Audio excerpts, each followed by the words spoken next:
Hello guys, welcome to my channel. இன்றைக்கி வந்து what I cook or eat in a day தான் பார்க்க போகிறோம். இந்த வீடியோவில் நான் அப்புறம் மம்மி 2 பேருமே சமைச்சிருப்போம். இந்த வீடியோவில் ஏதாச்சும் ப்ரெசன்டேஷன் குறை இருந்தால் மன்னிச்சிக்கோங்க, நெக்ஸ்ட் டைம்லேருந்து கரெக்ட் பண்ணிக்கிறோம். அண்ட் மார்னிங் பிரேக்ஃபாஸ்ட்க்கு வந்து நாங்கள் மஷ்ரூம் கிரேவி பண்ணுறதா தான் பிளான் பண்ணியிருந்தோம். ஸோ அதுக்கு முதல்ல வந்து ஒரு கடாயில் ஆயில் ஊற்றி கடுகு போட்டுட்டு அதில் பச்சை மிளகாய், கறி லீவ்ஸ் வந்து போட்டுக்கலாம். அதுக்கப்புறம் ஆனியன் போட்டு நல்லா வதக்கிக்கணும். அதுக்கப்புறமா டொமேட்டோ வந்து பேஸ்ட் பண்ணி இந்த மாதிரி சேர்த்துக்கலாம். இது வந்து நான் வேறு ப்ரொசீஜர் மட்டும் சொல்கிறேன். நீங்கள் வந்து இன்க்ரீடியன்ட்ஸ் உங்களுக்கு எந்த அளவுக்கு வேணுமோ அதை வந்து போட்டுக்கோங்க. அதுக்கப்புறமா மஷ்ரூம் வந்து நான் இந்த மாதிரி கட் பண்ணி கொடுத்துருந்தேன். மீன்வைல் மம்மி வந்து இந்த ஸ்டேஜ் வரைக்கும் ப்ரிப்பேர் பண்ணிகிட்டு இருந்தாங்க. அண்ட் அப்புறமா வந்து நம்ம சாப் பண்ண மஷ்ரூம்ஸ் வந்து போட்டு நல்லா வந்து மிக்ஸ் பண்ணிக்கலாம். அதுக்கப்புறமா தேவையான அளவு உப்பு வந்து போட்டுட்டு நல்லா வந்து கிளறி விட்டுக்கலாம். அதுக்கப்புறம் மஷ்ரூம்லேருந்து தண்ணி விடுற அப்போவே வந்து நம்ம மிளகாத்தூள் எல்லாம் சேர்த்துட்டு கிரேவிக்கு தேவையான அளவு தண்ணி ஊற்றி அதை வந்து பாயில் பண்ண விட்டுக்கலாம். மீன்வைல் நான் தோசை வந்து ப்ரிப்பேர் பண்ணலாம் அப்படின்ட்டு தோசை ஊற்ற ஆரம்பிச்சிட்டேன்.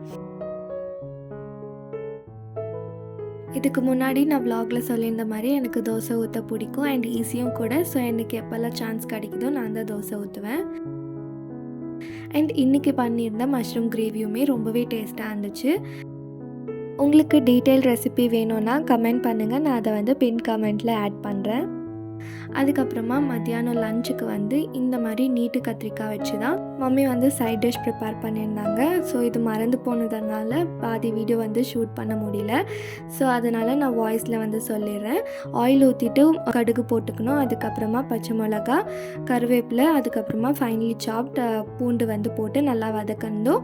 நம்ம வந்து ஆனியன் சேர்த்து வதக்கிக்கலாம். அதுக்கப்புறமா டொமேட்டோ சேர்த்துட்டு அதையும் நல்லா வதக்கிட்டு இப்போ கட் பண்ணி வச்ச கத்திரிக்காய் சேர்த்துட்டு உப்பு போட்டு மிளகாத்தூள் போட்டு அதை வந்து நல்லா இந்த மாதிரி கிளறிக்கலாம். அதுக்கப்புறம் தேவையான அளவு தண்ணி ஊற்றி அதை வந்து 2 விசில் விட்டு எடுத்துட்டால் நம்மளோட சைட் டிஷ் வந்து ரெடி ஆகிடும். இதுக்கு வந்து மெயின் டிஷ்ஷாக நாங்கள் சப்பாத்தி தான் வந்து ப்ரிப்பேர் பண்ணியிருந்தோம். ஸோ இதுவுமே வந்து மம்மி தேய்ச்சி கொடுத்துட்டு இருந்தாங்க. நான் தான் வந்து சப்பாத்தி சுட்டு எடுத்தேன். இன்றைக்கி செஞ்சுருந்த இந்த பிரிஞ்சால் கிரேவியுமே ரொம்பவே நல்லா வந்திருந்தது. நல்லாவே இருந்துச்சு சாப்பிட. உங்களுக்கு இதோட ரெசிபி வேணும்னாலும் கமெண்ட் பண்ணுங்கள், நான் வந்து அதை கமெண்ட்டில் பின் பண்ணி விடுறேன். அண்ட் நடுவில் வந்து இவங்களோட அட்டகாசத்தை வந்து காமிக்கலாம் அப்படின்னு சொல்லி தான் இந்த வீடியோ வந்து ஷூட் பண்ணேன். இன்றைக்கி தான் வந்து நாங்கள் இவங்களுக்கு பொமோகிரானேட் வந்து கொடுக்கலாம் அப்படின்னு சொல்லி ஒரு 4 பீஸ் பொமோகிரானேட் மட்டும் போட்டிருந்தோம். அண்ட் வீடியோவில் பார்த்துருப்பீங்க என்ன பண்ணாங்கன்ட்டு.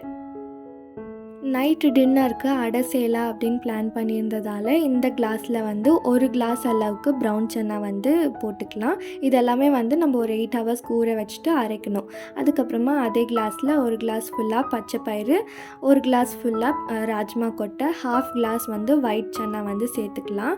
அது கூடவே வந்து 1/2 கிளாஸ் துவரம் பருப்பு, 1 ஃபுல் கிளாஸ் ஆஃப் பச்சை அரிசி, அதுக்கப்புறமா 3/4 கிளாஸ்க்கு வந்து புழுங்கலரிசி, அப்புறமா 3 ஸ்பூன் வந்து வெந்தயம் சேர்த்துட்டு 1/2 கிளாஸ் உளுத்தம் பருப்பு, குண்டு உளுத்தம் பருப்பு இதெல்லாம் சேர்த்து ஒரு தடவை நல்லா கழுவிட்டு நம்ம இந்த மாதிரி தண்ணி ஊற்றிட்டு அதில் கொஞ்சமாக காஞ்ச மிளகா, 2 ஸ்பூன் சீரகம் போட்டு ஊற வச்சிடணும்.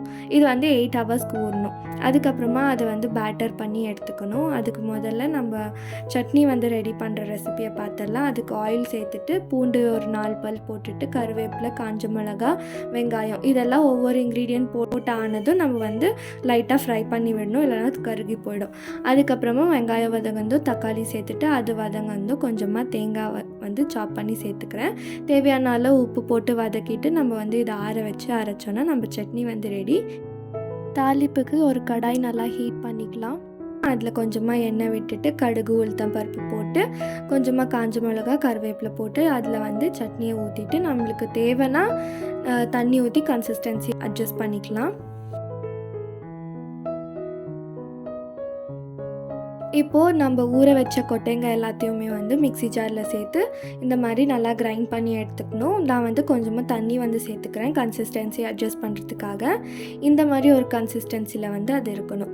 இப்போ வந்து தவா நல்லா சூடானதும் தண்ணி தெளிச்சிட்டு இந்த மாதிரி வந்து மெல்லிஸாக வந்து ஸ்ப்ரெட் பண்ணணும். ஏன்னா இது வந்து கொட்டைங்கிறதுனால இது வேகிறதுக்கு ரொம்ப நேரம் ஆகும். ஸோ நம்ம மெல்லிஸாக ஸ்ப்ரெட் பண்ணுறப்ப ரொம்ப வந்து ஈவனாக வேகும். அண்ட் மேக் ஷூர் கொஞ்சம் தோசையோட சைஸும் வந்து சின்னதாக இருக்குன்ட்டு, ஸோ தட் அது ஹீட் வந்து எல்லா பக்கமும் பரவி நல்லாவே வந்து தோசை வேகும்.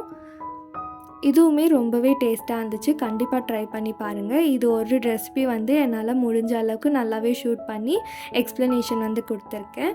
ஸோ கண்டிப்பாக இந்த ரெசிபியை வந்து ட்ரை பண்ணி பார்த்துட்டு எப்படி இருந்துச்சுன்னு கமெண்ட்ஸில் சொல்லுங்கள்.